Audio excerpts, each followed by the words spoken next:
Good afternoon सब लोग, बाबू लोग गुड आफ्टरनून सब लोग को।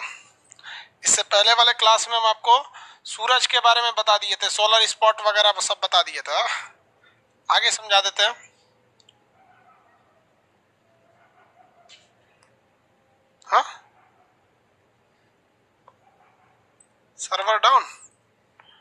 चलिए देखिए ध्यान से बाबू, सोलर स्पॉट के बारे में बताए थे। आज आपको सोलर मैक्सिमा, मिनिमा और चुंबकीय झंझावात यानी मैग्नेटिक आर्क के बारे में समझा देते हैं। बाबू देखिए, सूरज का जो भाग था ये हम इसे आंतरिक परत के हिसाब से बांटे थे, तो इसे हम लोग 3 भाग में बांटे थे।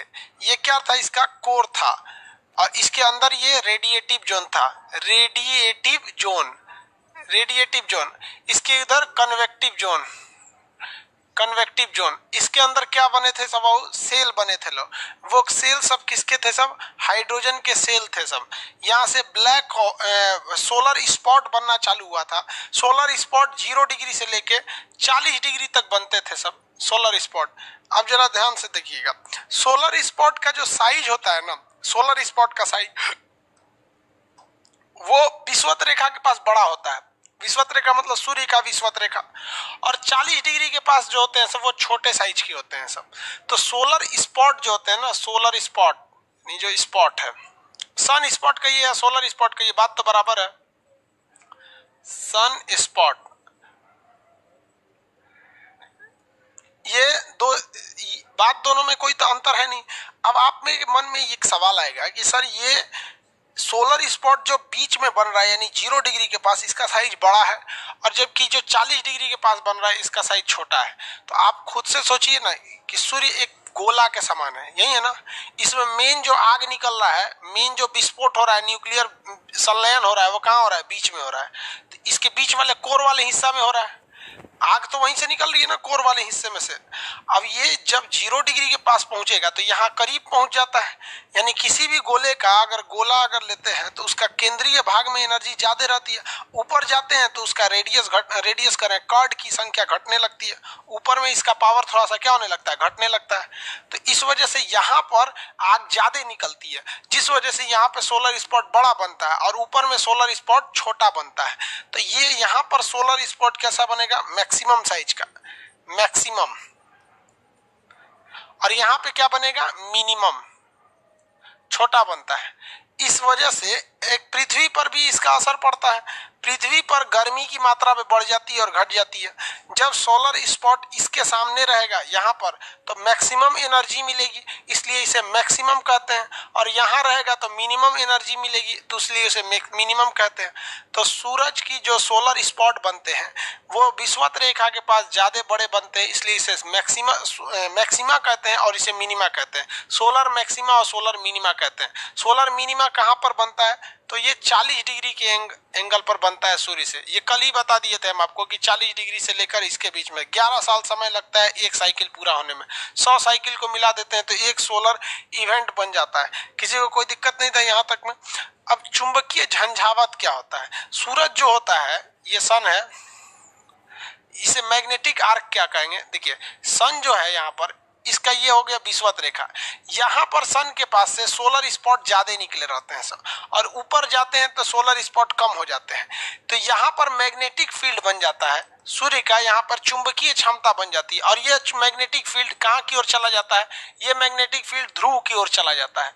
ध्रुवों की ओर ये क्या होता है, चला जाता है मैग्नेटिक फील्ड। कहीं भी मैग्नेटिक फील्ड इसका पोल को खींचता है, क्योंकि आपको भी पता है कि चुंबक कैसा होता है, नॉर्थ पोल और साउथ पोल की तरह होता है चुंबक, नॉर्थ पोल और साउथ पोल। तो कहीं भी मैग्नेट रहेगा कहाँ खींच लेगा, वो नॉर्थ पोल की ओर क्या कर लेता है, खींच लेता है। मैग्नेट नॉर्थ पोल की ओर खींच लेता है। वही हाल होता है सूरज में भी। सूरज में जहां कहीं भी ब्लैक स्पॉट बनता है वहां मैग्नेटिक फील्ड बन जाता है, लेकिन वो मैग्नेटिक फील्ड कहाँ चला जाता है, ध्रुवों की ओर चला जाता है। इसे हम लोग चुंबकीय झंझावात या फिर मैग्नेटिक आर्क कहते हैं। इसी वजह से पृथ्वी पर जो संचार होते हैं उसमें भी बाधा आती है, जो सैटेलाइट कम्युनिकेशन होती है या फिर रेडियो फ्रीक्वेंसी पे जो होती है उससे दिक्कत आती है, तो जिसे चुंबकीय झंझावात के नाम से जानते हैं। यह सोलर स्पॉट के कारण ही उत्पन्न होता है। सोलर स्पॉट जहां बनेंगे, सौर ज्वाला जहां से निकलेगी वहां वहां पे चुंबकीय क्षमता भयानक बहुत तेज हो जाती है, जो ध्रुवों की ओर ज्यादा आकर्षित होती है। इसे हम मैग्नेटिक आर्क कहते हैं। और इसके कारण जो पृथ्वी पर वातावरण में या फिर जो टेलीकम्युनिकेशन, फोन पे बात करने या इंटरनेट फ्लक्चुएशन की घटना होती है, उसे चुंबकीय झंझावात के नाम से जाना जाता है। मैक्सिमा मिनिमा समझ में आ गया था आप लोग को। ये सूरज का कौन सा भाग था? आंतरिक भाग था। ये इंटरनल पार्ट था सूरज का। अब हम लोग को एक्सटर्नल पार्ट पढ़ना है। इंटरनल पार्ट इतना हो गया, एक्सटर्नल पार्ट के बारे में बताएंगे आपको।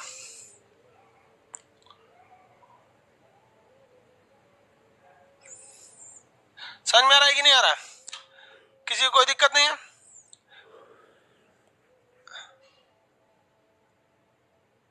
Ajay Singh, sir, dear sir, I am a soldier in a high posted area and no network nowadays. I am on leave.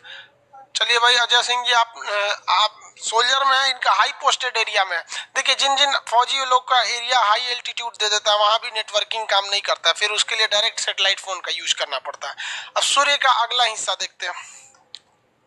देखिए सूर्य को तो हम लोग अंदर से पढ़ लिए। अंदर से अगर सूर्य को देखेंगे तो इसकी 3 परत मिलेगी। ये वाला हो जाएगा कोर, उसके बाद रेडिएटिव और उसका कन्वेंशन जोन, मतलब संवहन मंडल।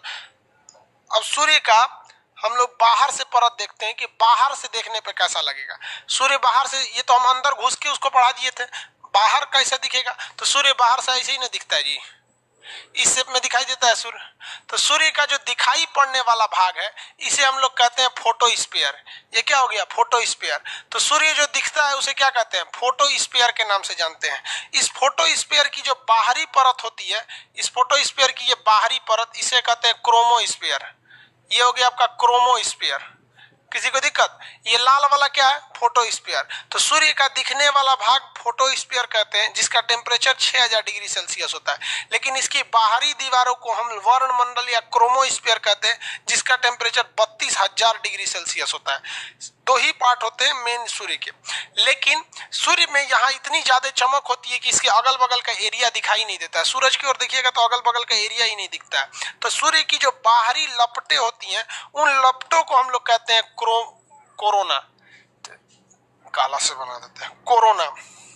सूर्य की बाहरी जितनी लपटें होती हैं ना, इन लपटों को हम लोग क्या कहते हैं? कोरोना कहते हैं। ये लपट बन जाती है इसे। ये हो गया आपका कोरोना। ये बीमारी वाला कोरोना नहीं, ये बाहर वाला कोरोना है। ये कोरोना।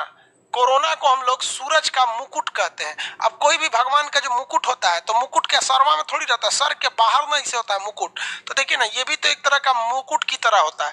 तो सूर्य की बाहरी लपटों को हम क्या कहते हैं? कोरोना कहते हैं। जबकि ये जो ब्लू वाला पार्ट है, ये ब्लू वाला पार्ट, इसे क्या कहते हैं? क्रोमोस्फीयर।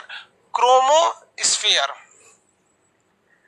और ये जो रेड वाला पोर्शन है, ये रेड वाला पोर्शन जो सरफेस एरिया दिख रहा है, इसे क्या कहते हैं? फोटोस्फीयर। फोटोस्फीयर। फोटोस्फीयर। हिंदी में क्या कहेंगे? देखिए, कोरोना को कहते हैं किरीट। कोरोना को क्या कहते हैं? किरीट। और इसके जो ये आपका क्रोमोस्फीयर को कहते हैं वर्णमंडल। और अंदर वाला भाग जो, ये अंदर थोड़ी है भाई, अंदर वाला भाग तो वहां बताए थे, अंदर वाला भाग में। यहाँ पे अंदर ऐसे, अंदर वाला भाग दूसरा होता है, वो तो अलग टॉपिक में पढ़ा दिए आपको। अंदर में सबसे पहले क्या था? कोर। उसके बाद रेडिएटिव जोन, उसके बाद कन्वेक्टिव जोन।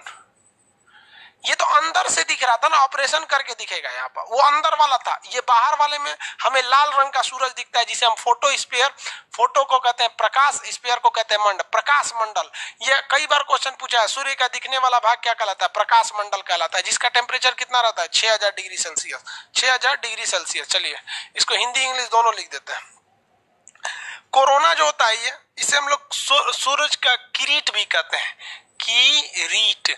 इसी को हम लोग क्या कहते हैं? मुकुट कहते हैं। मुकुट जो राजा वगैरह पहनते हैं, मुकुट कहते हैं कोरोना को। ये कोरोना जब भी दिखता है तो ग्रहण के समय दिखता है, जब सूर्य ग्रहण लगता है तो। और इसका टेम्परेचर बहुत ज्यादा होता है, 27 लाख डिग्री सेल्सियस हो जाता है। इसलिए कहा जाता है कि कोरोना को मत देखो वरना आंख खराब हो जाएगा। 27 लाख डिग्री सेल्सियस हो जाता है, बहुत ज्यादा टेम्परेचर हो जाता है।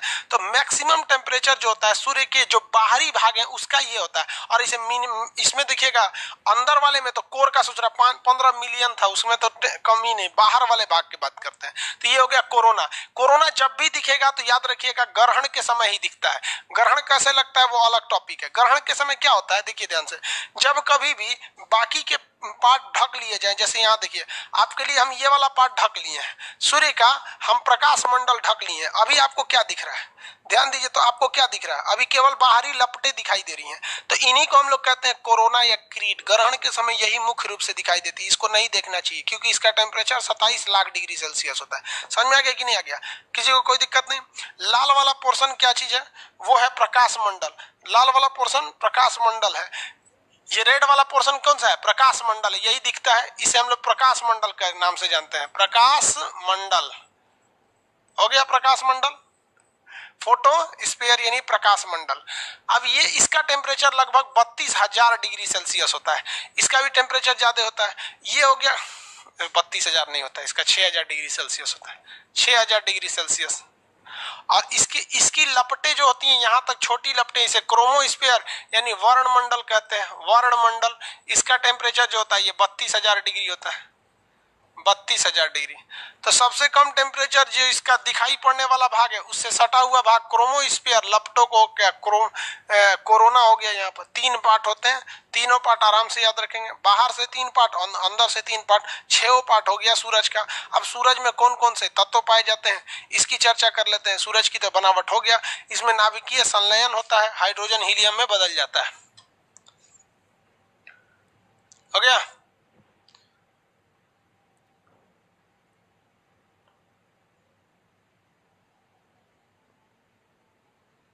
हो गया सर, आगे देखा जाए।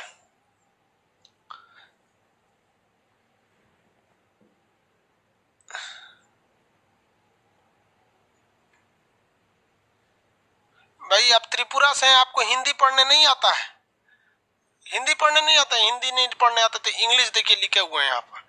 त्रिपुरा वो वेस्ट साइड में, हिंदी नहीं आता है, देखिए इंग्लिश लिखे हुए हैं भाई। अब हिंदी पढ़ने भी नहीं आएगा तो उस तरह तो क्या करेंगे, तो फिर कंप्लीट इंग्लिश लिखेंगे तो यहाँ हिंदी वाले सबको बाउंस कर जाएगा, इसलिए दोनों लिख दिए यहाँ पर। अब इसके अंदर मटेरियल देखिए, आप इसके अंदर नाभिकीय संलयन, न्यूक्लियर फ्यूजन होता है, जैसे हाइड्रोजन बम में होता है, कोई एक चीज दूसरे चीज में बदल जाती है। तो इसमें नाभिकीय क्या होता है भैया, संलयन की क्रिया होती है। तो आपको पता है संलयन, और किस अवस्था में होता है, प्लाज्मा में। हाइड्रोजन जो होता है किस में बदलता है भैया, हीलियम में। हाइड्रोजन इसका बदल जाता है हीलियम में। इसके पास 75% हाइड्रोजन है, 75% हाइड्रोजन है, और बाकी बचा 25% में ना, तो 24% हीलियम है, 24% हीलियम है, और 1% बच गया ना। देखिए 1% में बाकी चीजें हैं, कार्बन है, आयरन है, ये सब चीजें बाकी चीजें, लेकिन मेनली 75% हाइड्रोजन और 24% हीलियम। अगर आप ऐसे 75 और 25 भी याद कर लेते तो भी कोई दिक्कत नहीं है। सन में सबसे ज्यादा मात्रा में हाइड्रोजन है 75%, उसके बाद हीलियम है 24%। हीलियम कितना परसेंट है, 24%, और हाइड्रोजन कितना परसेंट है, 75% हाइड्रोजन की मात्रा है। सन में हाइड्रोजन की मात्रा कितने परसेंट है, 75%। तो ये तो इसकी मात्रा हो गई। कल कोई लड़का भी पूछ रहे थे सर इनकी मात्रा बता दीजिए, यहाँ पे ये समझ में आ गया। अब इसकी तुलना दे देता है कि आप सन से, पृथ्वी से इसकी क्या करेंगे, तुलना कीजिए। पृथ्वी से अब इनकी तुलना करके देख लेते हैं। तो पृथ्वी तो भाई साहब बहुत छोटी है ना, पृथ्वी इसमें बहुत छोटी है। पीडीएफ टाइप करके देते हैं, पीडीएफ ठीक है भाई, पीडीएफ टाइप करा दीजिएगा जी। ज्योग्राफी का पीडीएफ हाथ से नहीं, क्योंकि इसका शुरुआत का कुछ पेज जो है ना वो पीडीएफ का थोड़ा सा धुंधला हो गया है। बाकी आगे का अगर पेज देखेंगे ना तो ठीक है, लेकिन शुरुआत का पेज थोड़ा सा धुंधला हो गया है। समझ में आया कि नहीं आ गया। देखिए ये पृथ्वी समझिए, ब्लू कलर का बना दे रहे हैं, पृथ्वी है, पृथ्वी है। तो पृथ्वी का जितना डायमीटर है ना, व्यास, पृथ्वी का जितना व्यास है उससे 109 गुना बड़ा व्यास किसका है, सन का है। कितना गुना है, 109 गुना है। पृथ्वी के व्यास से 109 गुना बड़ा व्यास किसका है बउआ, सन का है। तो जब भी कहेगा व्यास कितना गुना है, 109 गुना है। व्यास मतलब समझते हैं डायमीटर, जितना डायमीटर पृथ्वी का है उससे 109 गुना ये है। लेकिन जब डायमीटर बढ़ाते हैं ना तो बस बीच का एरिया बढ़ाते हैं, लेकिन अगर जब साइज बनाइएगा तो इसे बहुत बड़ा बन जाता है। तो भले डायमीटर 109 गुना है, लेकिन पूरा ओवरऑल अगर इसका मास बनाइएगा तो 3 लाख 1,32,000 गुना है, 3,32,000 गुना, यानी डायमीटर तो 109 गुना है, डायमीटर 109 गुना है, लेकिन उसका पूरा वो बनाएंगे तो और ज्यादा बड़ा होगा। अब बहुत से लोगों को बाउंस कर गया होगा, तो देखिए भैया बाउंस क्या करा रहे हैं आप लोग। अगर हम कोई इतनी छोटी रस्सी ले लेते हैं और इससे एक गोला बनाते हैं तो ये गोला इतना बड़ा बन जाएगा, तो रस्सी लेते समय समझ में आया था कि इतना बड़ा एरिया कब्जा कर लेंगे, और वही इतनी बड़ी अगर रस्सी ले ले तो आपको पता है, आपको दिखने में ये रस्सी छोटी लगेगी, लेकिन इससे गोला बनाएंगे तो बोर्ड पे नहीं हटेगा। देखिए रस्सी लेते समय तो वो हमको लगा था कि इतने छोटा ना रस्सी, बट देखिए तो इसका मास कवर करेंगे तो बोर्ड पे नहीं हट पाया। तो वही हाल होता है कि सूर्य का जो डायमीटर है वो 109 गुना बड़ा है, लेकिन मास तो सूर्य 3,32,000 गुना बड़ा हो जाता है। मास क्या हो जाता है? बड़ा हो जाता है। तो ये रटने वाली चीज है, इसमें कॉन्सेप्ट तो लगा नहीं सकते हैं। अगर हम कहते हैं आपको कि मेरा वेट 60 kg है, तो इसमें क्या कॉन्सेप्ट लगाइएगा भैया? आप रट लीजिए 60 kg, 60 kg। हम कह देंगे मेरी हाइट 5 फीट 7 इंच है, तो आप चुपचाप रटिए 5 फीट 7 इंच है मेरा हाइट है, इतना रटते रहिए 171 सेंटीमीटर। तो इसमें दिमाग नहीं ना लगा सकते, तो रटने वाली चीज है। तो जितना ज्यादा रटेंगे, क्योंकि हर जगह आप कॉन्सेप्ट नहीं, इसमें क्या कॉन्सेप्ट लगाओगे यार? समझ में आ रहा है ना? जो समझाने वाला चीज है वो समझा देते हैं, बाकी चीजें जहां आपको रटना पड़ेगा वहां तो आपको कोई उपाय ही नहीं है। चलिए यहां लिख दे, यहां लिख देते हैं। सूर्य का व्यास पृथ्वी से कितना गुना? 109 गुना है। द्रव्यमान यानी मास कितना गुना है? 3,32,000 गुना। अब इसके बाद क्या पूछता है? इसका गुरुत्वाकर्षण पूछ देगा। गुरुत्वाकर्षण, गुरुत्व पूछ देगा। गुरुत्वाकर्षण या गुरुत्व की बात करेंगे तो जितना बड़ा कोई चीज रहता है ना, उसका गुरुत्वाकर्षण उतना ही ज्यादा रहता है। तो गुरुत्वाकर्षण जो होता है ना, किसी भी चीज का, बड़े चीज का गुरुत्वाकर्षण क्या रहता है? बड़ा रहता है। अब जेन्युइन है भैया, सूर्य जी को जो है ना पृथ्वी से क्या है? बहुत बड़ा है, तो इसका गुरुत्वाकर्षण भी क्या रहेगा? पृथ्वी से बहुत ज्यादा रहता है। तो गुरुत्वाकर्षण यानी खींचने की क्षमता, तो पृथ्वी से इसकी खींचने की क्षमता 28 गुना है। कितना गुना है? 28 गुना है। 28 गुना है। जितना तेज पृथ्वी खींचती है ना किसी चीज को, उससे ज्यादा तगड़ा खींच लेता है आपका कौन सा चीज? सूरज खींच लेता है। अगर डेंसिटी की बात करेंगे, घनत्व की, घनत्व मतलब क्या होता है? डेंसिटी,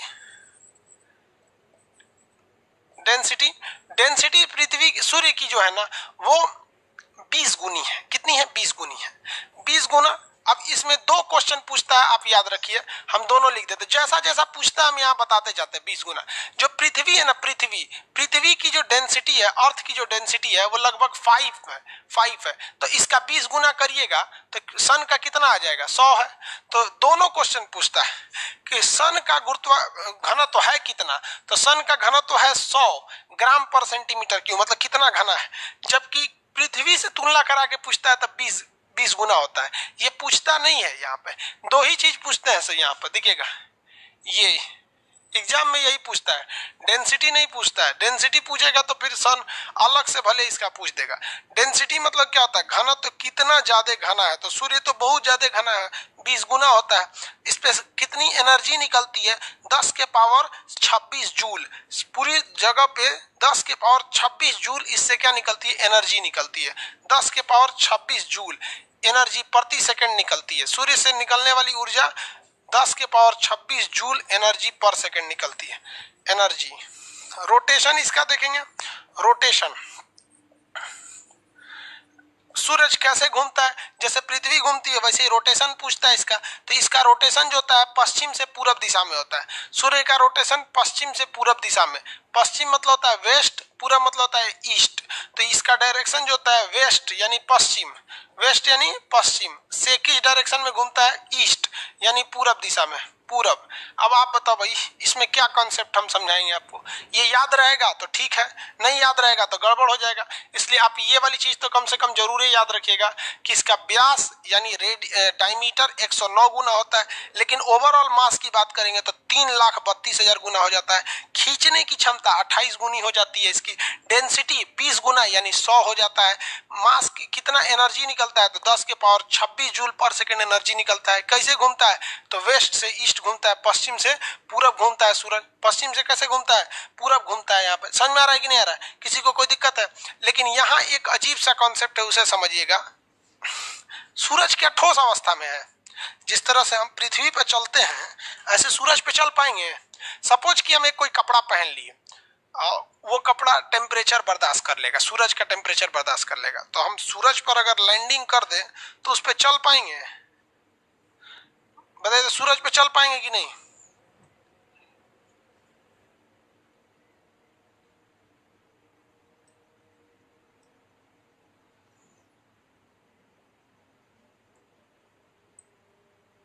नहीं चल पाएंगे, नहीं चल पाएंगे, उस पे सूरज पे चल ही नहीं पाएंगे। क्यों? क्योंकि वो प्लाज्मा अवस्था में, प्लाज्मा अवस्था में होता है।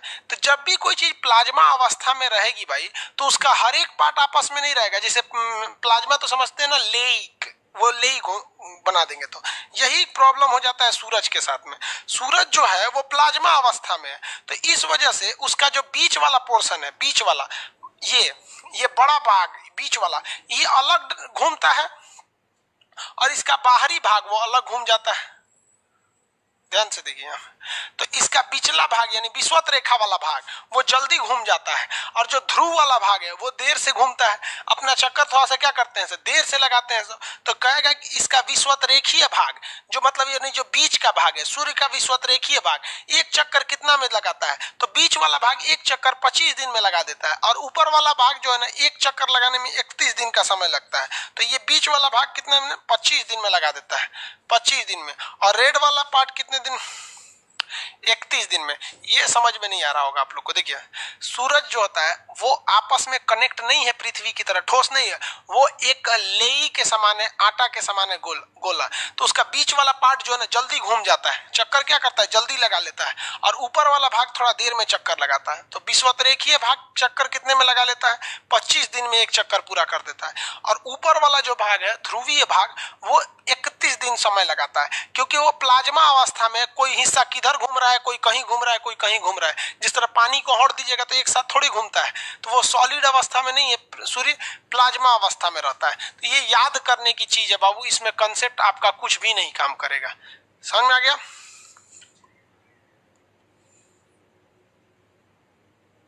किसी को कोई दिक्कत है? आगे बढ़ जाए। सन बहुत बड़ा पार्ट हो जाता है बाबू। अब सोलर सिस्टम देखते हैं। सन बता दिए ना, सोलर सिस्टम। सोलर सिस्टम किसे कहते हैं? सूरज के आसपास के जितने ग्रह उपग्रह हैं उनको क्या कहा जाता है? सोलर सिस्टम कहा जाता है। सूरज के आसपास के जितने ग्रह और उपग्रह हैं उन्हें क्या कहते हैं? Solar system. तो ये हो गए हमारे सन, इससे रोशनी निकलती है। बचपन में इस तरह से सीनरी बनाए होंगे,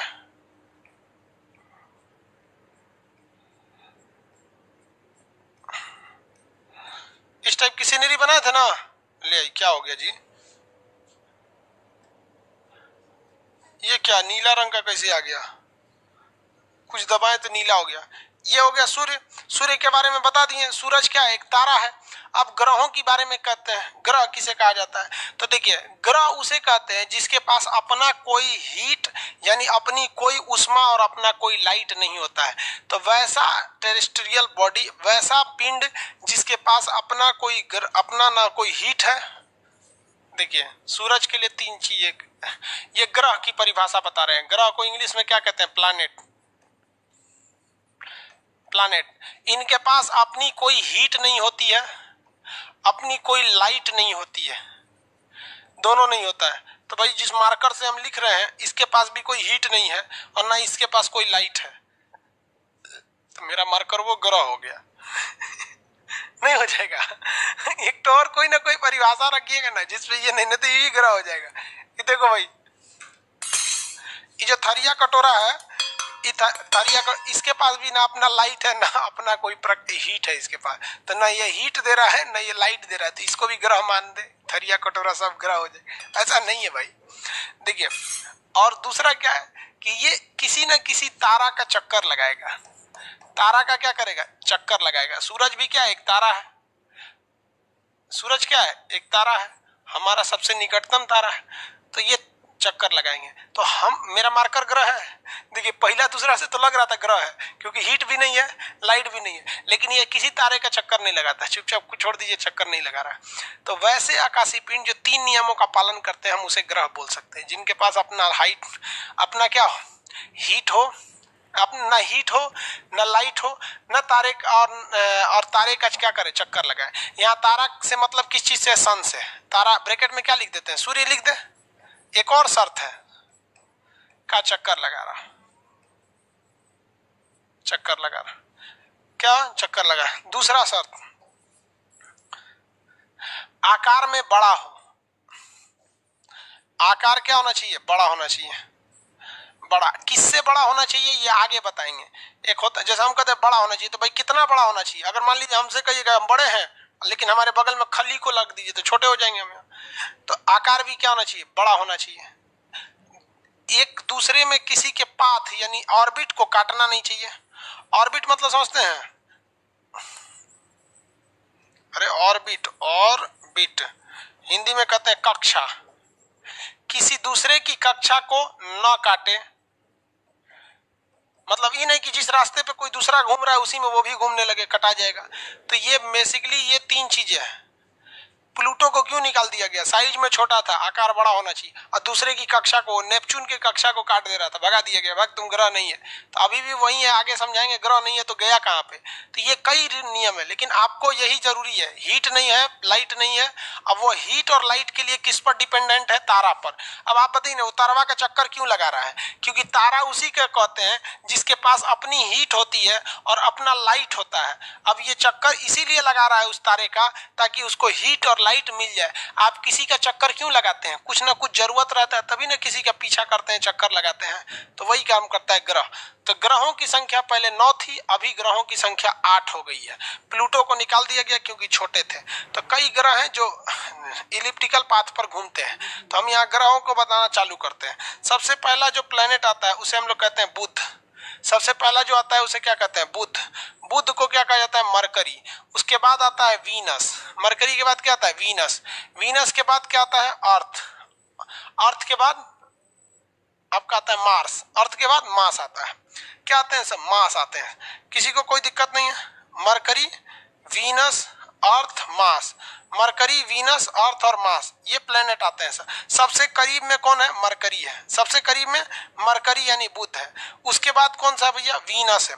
मरकरी के बाद वीनस है। वीनस के बाद हमारा नीला ग्रह का नाम है पृथ्वी है। और पृथ्वी के बाद भैया मंगल है। मंगल को क्या कहते हैं, लाल ग्रह कहते हैं। मंगल को लाल ग्रह कहते हैं। इसके बाद ना बहुत सारे टुकड़े फीके हैं सब। जो ब्लास्ट हुआ था ये सौर, ये तो बिग बैंग का सिद्धांत यहाँ थोड़ी लगेगा, यहाँ तो द्वि तारा का सिद्धांत लगेगा। दो तारा में से एगो ब्लैक होल बन गया था, एगो ब्लास्ट कर गया था। सूरज वहां था, तो जो ब्लास्ट किया था तो उसके कई टुकड़े यहाँ पर हैं। इन टुकड़ों को हम लोग क्षुद्र ग्रह कहते हैं, एस्टेरॉइड। इन टुकड़ों को क्या कहते हैं, एस्टेरॉइड, क्षुद्र ग्रह। क्या कहेंगे, क्षुद्र ग्रह।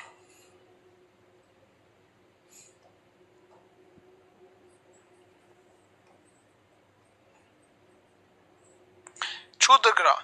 क्षुद्र ग्रह के बाद आता है आपका बृहस्पति, जुपिटर।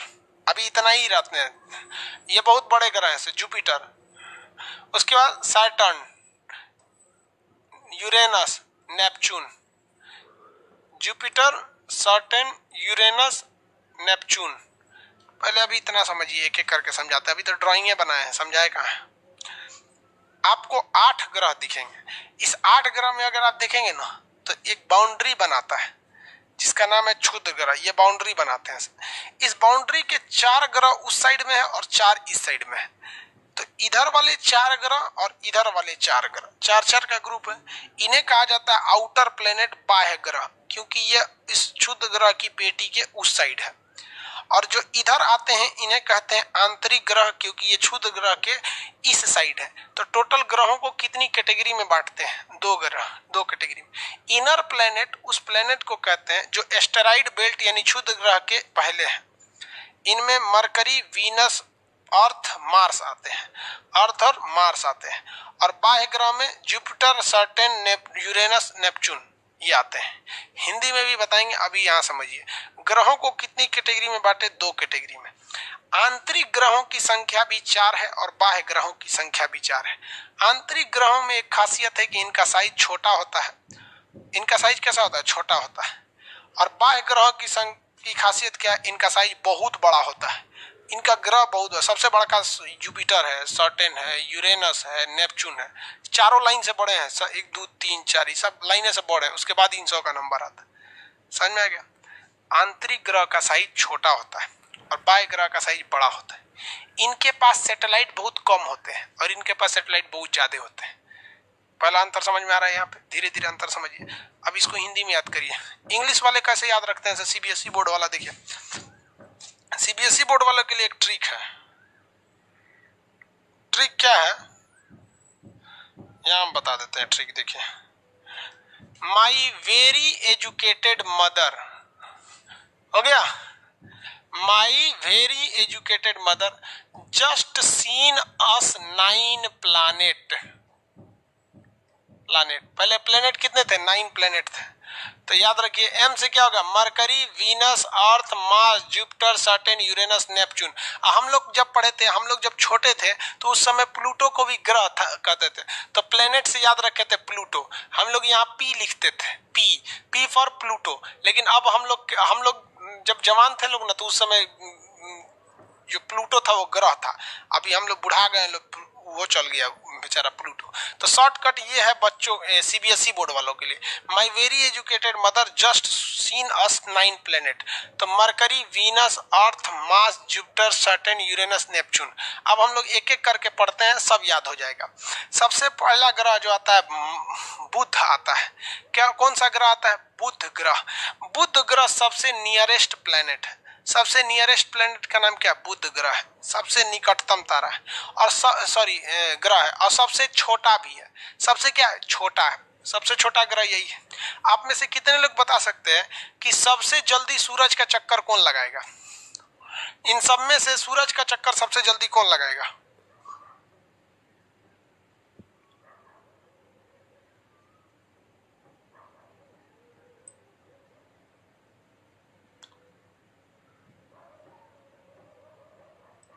हो गया? मार्स। Very good. क्यों? क्योंकि भैया वो सूरज के पास ही है, धाए दे चक्कर लगा लेगा, तुरंत क्या करेगा? चक्कर लगा लेगा। इसमें कितने लोग बता सकते हैं सबसे गर्म कौन होगा? मरकरी गर्म होगा, मार्स नहीं, मरकरी। सबसे जल्दी मरकरी गर्म होगा कि वीनस गर्म होगा? सबसे ज्यादा टेम्परेचर किसका होगा? मरकरी का या वीनस का? ज्यादा टेम्परेचर किसका होगा? मरकरी या वीनस? आंसर दीजिए, मरकरी या वीनस? ज्यादा टेम्परेचर किसका? मरकरी या वीनस?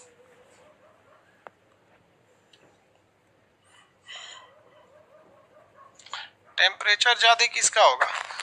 देखिए, ज्यादा टेम्परेचर जो है वो वीनस का है, मरकरी का नहीं है। आगे इसका रीजन बताएंगे क्यों। अब पहले हम लोग मरकरी के बारे में समझते हैं। मरकरी जो ग्रह है, ये मरकरी यानी वीनस, सॉरी मरकरी यानी हिंदी में बुध ग्रह।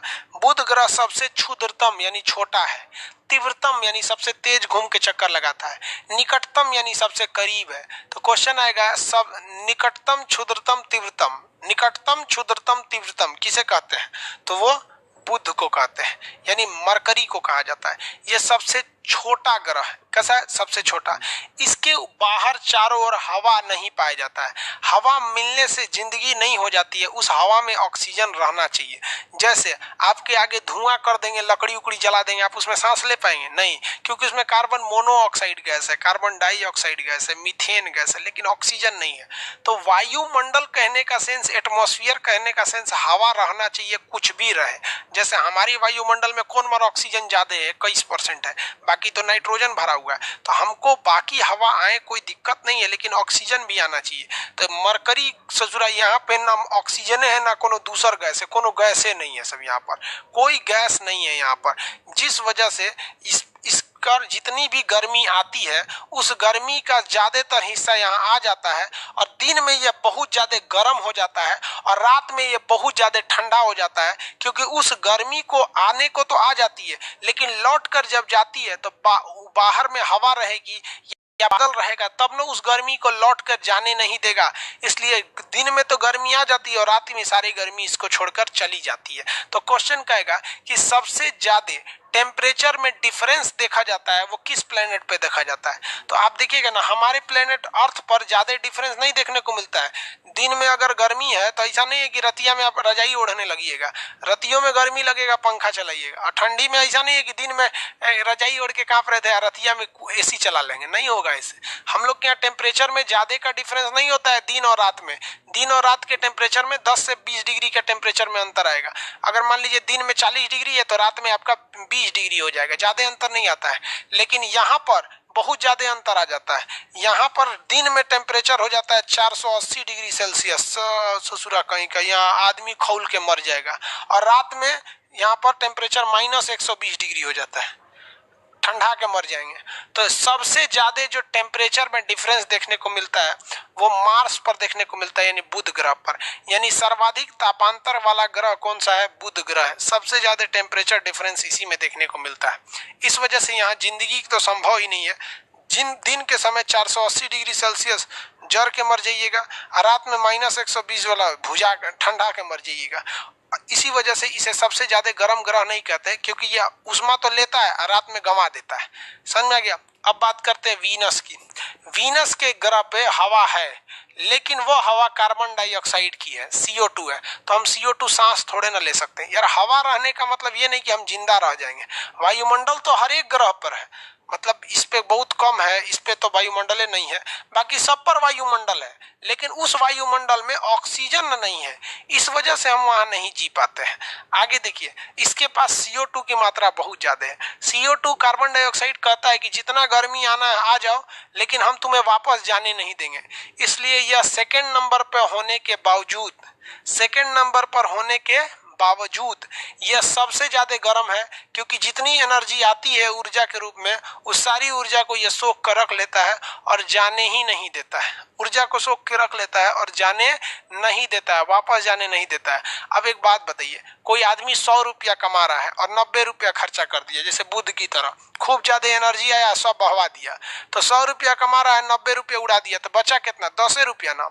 अब मान लीजिए कोई आदमी है वीनस की तरह, यानी शुक्र ग्रह की तरह, 50 रुपया कमा रहा है, सोचा 50 का 50 बचा ले रहा है, तो अमीर यही ना हो जाएगा। तो ये सेकंड नंबर पे होने के बावजूद सबसे ज्यादा गर्म ग्रह किसे कहते हैं? वीनस को कहते हैं, क्योंकि वीनस के पास वायुमंडल है, लेकिन उस वायुमंडल में ऑक्सीजन नहीं है, इसलिए हम जिंदा नहीं रह सकते हैं।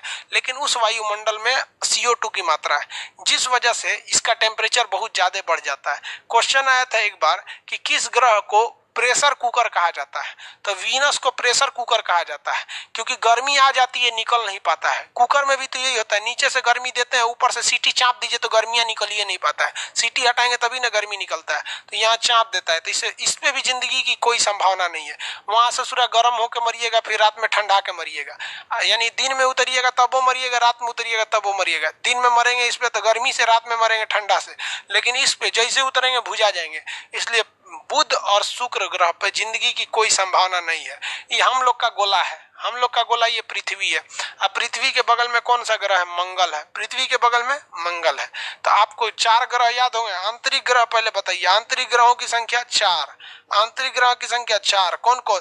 बुध शुक्र पृथ्वी मंगल, बुध शुक्र पृथ्वी मंगल, 4 ग्रह बताइए आंतरिक ग्रह, बुध शुक्र पृथ्वी मंगल। और 4 बाह्य ग्रह बताइए, बृहस्पति शनि अरुण वरुण, बृहस्पति शनि अरुण वरुण, बृहस्पति शनि अरुण वरुण, याद रहेगा, बृहस्पति शनि अरुण वरुण। सबसे बड़ा इधर वाले बड़े होते हैं, इधर वाले छोटे होते हैं। इनके पास उपग्रह ज्यादा होता है, इनके पास उपग्रह कम होता है। किसी को कोई दिक्कत नहीं है। ग्रहों की संख्या वर्तमान में कितनी है? 8 ग्रहों की संख्या 8। सबसे गर्म ग्रह किसे कहा जाता है? सबसे ज्यादा गर्म ग्रह किसे कहते हैं? शुक्र ग्रह को कहा जाता है। प्रेशर कुकर वाला ग्रह शुक्र ग्रह को कहा जाता है। अब बताइए, कोई भी चीज गर्म रहेगा तो चमकेगा कि नहीं चमकेगा? तो सबसे ज्यादा कौन चमकता है इसमें? शुक्र ग्रह चमकता है। तो शुक्र ग्रह क्या होता है? सबसे चमकीला ग्रह शुक्र ग्रह को कहा जाता है।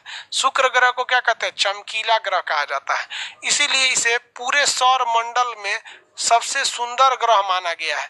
पूरे सौर मंडल की इसे परी कहा जाता है, सौर मंडल की रानी कहा जाता है। तो सौर मंडल का परी शुक्र ग्रह। सौर मंडल की रानी शुक्र ग्रह। सबसे चमकीला ग्रह शुक्र ग्रह। सबसे सुंदर ग्रह शुक्र ग्रह। सबसे गर्म ग्रह शुक्र ग्रह। पृथ्वी के जैसे ही दिखने वाली शुक्र ग्रह, इसलिए पृथ्वी की जुड़वा बहन शुक्र ग्रह। पृथ्वी की जुड़िया नानी शुक्र ग्रह। पृथ्वी का सहोदर शुक्र ग्रह। पृथ्वी का तारा शुक्र ग्रह। भोर का तारा शुक्र ग्रह क्योंकि चमकता है भोर में। सांझ का तारा शुक्र ग्रह। कुछ पूछे शुक्र ग्रह, सब कुछ पूछेगा शुक्र ग्रह। पूछ देगा कि रात की रानी, तो मार देगा शुक्र ग्रह, गलत हो जाएगा। रात की रानी चंद्रमा है। बाकी कुछ पूछे शुक्र ग्रह को लटका देना। सिंपल है, धीरे धीरे इसको आगे बढ़ेंगे लोग। यहाँ पे इसको पढ़ने में यहाँ से यहाँ तक 3 दिन लग जाएगा। अभी धीरे धीरे चल रहे हैं, यहाँ चलेंगे फिर वापस आएंगे, इसमें कुछ कुछ बताएंगे, फिर वापस आएंगे कुछ कुछ बताएंगे, ताकि याद रहेगा। तो दिमाग में एगो चीज तो बैठ गया, जब कुछ दिमाग काम न करे तो शुक्र ग्रह मार दीजिएगा। जैसे पूछेगा आपका जन्म कहाँ हुआ, अगर नहीं पता है तो कहाँ मार दीजिएगा? शुक्र ग्रह, शुक्र ग्रह मार देगा सर। देखिए ज्योतिष के हिसाब से कहा गया है, जिस लड़के का दाहिना हाथ, देखिए ध्यान से, यहाँ देखो भाई, यहाँ ध्यान दीजिए, जिस लड़के का दाहिना हाथ, यहाँ पर दाहिना हाथ की ये हथेली, ये अंगूठा जहाँ जुड़ा रहता है ना, ये अंगूठा, तो अंगूठा देखिए यहाँ पे मेरा सपाट दिख रहा है, यहाँ प्लेन दिख रहा होगा, अंगूठा एकदम प्लेन दिख रहा है। ये वाला पोर्शन देखिए ध्यान से, ये वाला पोर्शन, ये अंगूठा का ये हथेली जो यहाँ से जुड़ा रहता है, ये मेरा एकदम प्लेन दिख रहा है, बराबर, एकदम बराबर।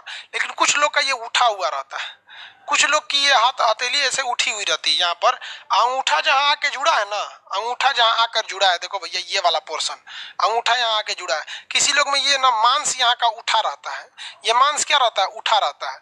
तो जिसका ये मांस उठा रहता है, ज्योतिष में कहा जाता है कि उसका शुक्र ग्रह मजबूत है, और जिसका शुक्र ग्रह मजबूत रहता है वो लड़की बड़ी जल्दी पटा लेता है, वो उसको हमेशा उसको चक्कर पकड़ खोजते रहता है। तो अपना अपना देखो लोग भैया, जिसका ज्यादा उठा रहता है तो उसका समझ जाओ कि उसको बहुत लड़की पसंद आती है, सब चक्कर पकड़ वो बहुत ज्यादा करता है। ये ज्योतिष में बोला है भैया, फिजिक्स में, इसमें ज्योग्राफी में नहीं बोला है। हम ज्योग्राफी के सत्यता की गारंटी लेते हैं, लेकिन ज्योतिष की कोई गारंटी नहीं लेते हैं। हमको ज्योतिष पर पहले से ही संदेह था, कोरोना ने उस संदेह को और गहरा दिया, क्योंकि हिंदुस्तान में सबसे ज्यादा ज्योतिष रहता है। सब कोनो को नहीं पता अभी तक कि कोरोना कब खत्म होगा। खुद ज्योतिष इंतजार कर रहा है, सब वैक्सीन कब आएगा, हम ज्योतिष का दुकान खोलेंगे। अभी बहुते ज्योतिष डरा हुआ है, दुकान नहीं खोल रहा है, क्योंकि उसका भंडा फूट जाएगा। तो ज्योतिष अलग चीज होती है यार, मानना है माना, नहीं मानना है मत मानो यार। सब अपना अपना चेक कर रहा है, सब हमरा से पटतो कि ना, रे बकलोल कहीं का, नौकरी लो ना अपने से फंस जाएगी। शुक्र ग्रह की बात। इसके बाद कौन सा है, पृथ्वी। आप बताइए, पृथ्वी का सहोदर शुक्र ग्रह, पृथ्वी की भगिनी शुक्र ग्रह, पृथ्वी का भतीजा शुक्र ग्रह, पृथ्वी की सौतन शुक्र ग्रह, पृथ्वी की जुड़वा बहन शुक्र ग्रह, सांझ का तारा शुक्र ग्रह, भोर का तारा शुक्र ग्रह, चमकीला ग्रह शुक्र ग्रह, गर्म ग्रह शुक्र ग्रह, सुंदर ग्रह शुक्र ग्रह, सौर मंडल की परी शुक्र ग्रह। कुछ उठा के थमा दीजिए किसको, शुक्र ग्रह को। सबसे गर्म ग्रह शुक्र ग्रह, सबसे नजदीकी गर्म ग्रह, अरे तब तो बुध होगा ना, बुध सबसे नजदीकी, बुध सबसे जल्दी तेज घूमने वाला बुध। ये समझ में आ गया। सेकंड थर्ड नंबर पे कौन सा आती है, पृथ्वी आती है, पृथ्वी। अब एक चीज ध्यान दीजिएगा, बहुत साल पहले, क्या चीज, बहुत साल पहले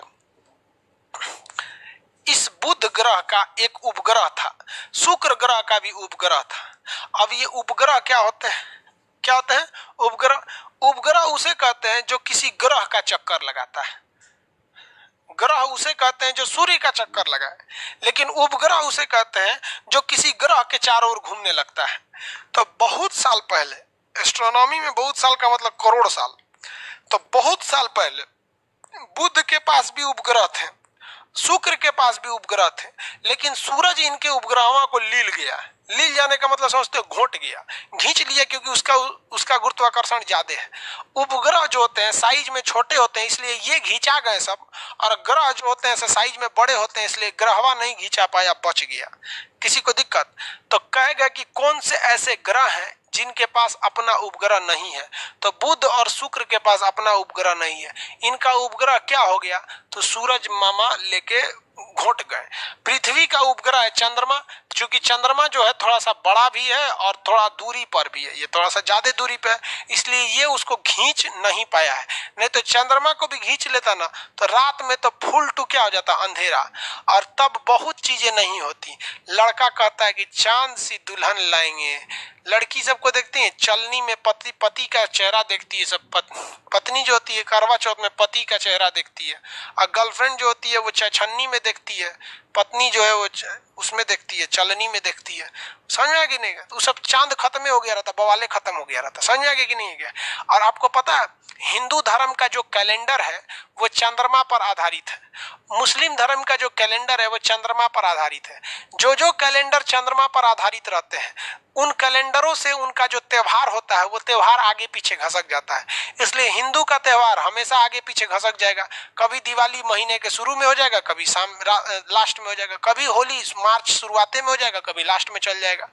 लेकिन जो त्योहार सूर्य पर आधारित होते हैं, जो कैलेंडर सूर्य पर आधारित होते हैं वो चेंज नहीं होते हैं। ईसाइयों का कैलेंडर ग्रिगोरियन कैलेंडर है, उसी के हिसाब से आज 30 अक्टूबर है।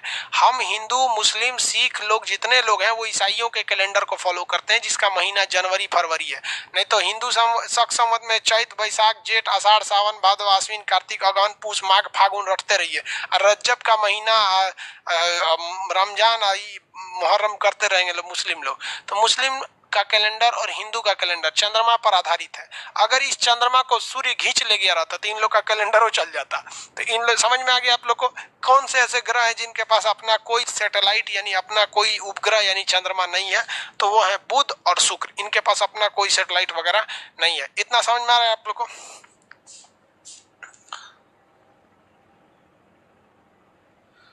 चलिए अब क्या करे भाई, सोलर सिस्टम में रात दिन होता है?